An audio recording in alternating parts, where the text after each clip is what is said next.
हे इजाज लकडेवाल्याचा जो लेटर आमच्याकडे मिळालेला आहे त्याच्यामध्ये स्पष्ट लिहिलेलं आहे का किसन कथोरेंनी मला मारण्याकरता ही सुपारी दिलेली आहे.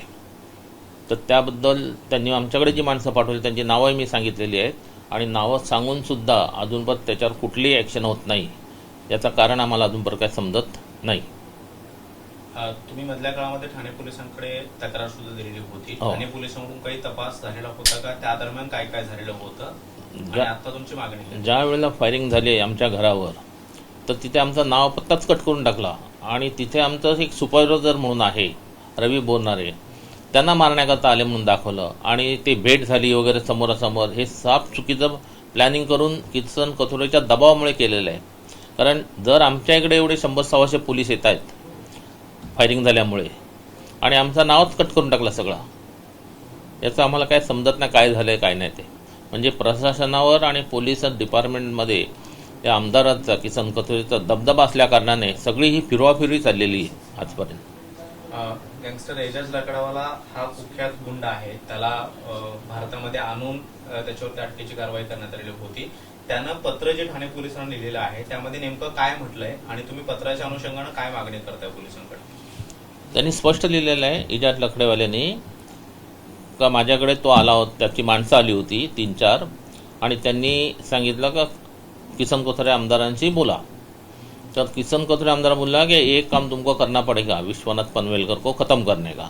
वो कुछ भी होने दो, कितना भी पैसा लगने दो, मगर एक काम बजाना है आपको, या भाषेत त्यांनी सांगितलं किसन कथोरेंनी. तर त्याच्यानंतर परत पण त्यांच्याकडे ती लोकं गेली 1-8 महिन्यांनी तर क्या होगा भाई साहब अभी तो कुछ करता नहीं. तर त्यांनी सांगितलं, ऐकून घेतलं, नावं विचारली. नावं एक मिरकुटे आणि एक घोडविंदे अशी त्यांची नावं आहेत. तर नावं मिळूनसुद्धा पोलीस त्यांना का उचलत नाही? हे गँगस्टर लोकांची इंटरनॅशनल गँगस्टरची जर धमक्या यायला लागल्या आणि सुपाऱ्या द्यायला लागल्यानंतर आम्हाला कोणा पोलीस प्रोटेक्शनसुद्धा ते देऊ शकले नाहीत. कारण हे जर कुठलं हे जर कुठले समजा राजकीय नेते असते तर त्यांना Z+ सिक्युरिटी देऊन टाकली असती. पण आम्हाला एक शिल्लक शिपाईसुद्धा देऊ शकत नाही अशी परिस्थिती झाली. तर आमचा काय दोष आहे ते काय आम्हाला अजून काय समजत नाही. कारण आम्हाला बिलकुल कोणाचाही सपोर्ट मिळत नाही. परंतु मुख्यमंत्री आणि उपमुख्यमंत्री यांचा आम्हाला सपोर्ट चांगला आहे. ते ताबडतोब ॲक्शन घ्यायला खाली पेपर पाठवतात पण खाली परत उलटं सुलटं घोळबिळ घालून ते पेपर खोटेनाटे तयार करून पाठवतात. त्यामुळे अजूनपर्यंत कुठलीही ॲक्शन झालेली नाही.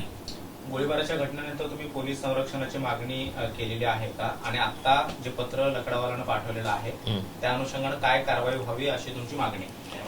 एवढं मोठं पत्र मिळून सुद्धा आणि इजाज लकडेवाल्याला सुपारी देऊन सुद्धा आम्हाला कुठल्याही पोलीस स्टेशनचा DCPचा CP ऑफिसचा एकही फोन अजूनपर्यंत आलेला नाही. बाबा हे काय भानगड आहे ती? कारण एवढं निष्काळजीपणा चाललेला आहे तर आम्हाला काय समजत नाही. शेवटी माझा घात झाल्यावरच हे लोक काय डिसिजन घेतील असं वाटतंय.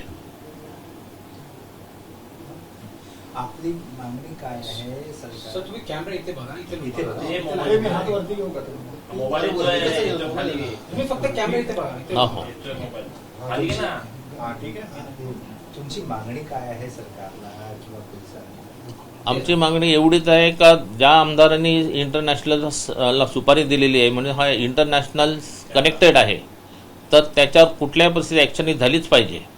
कारण राजकीय नेते असूनसुद्धा इंटरनॅशनलमध्ये कनेक्शन आहेत तर हे फार मोठं धोकादायकच आहे असं आम्हाला वाटतंय.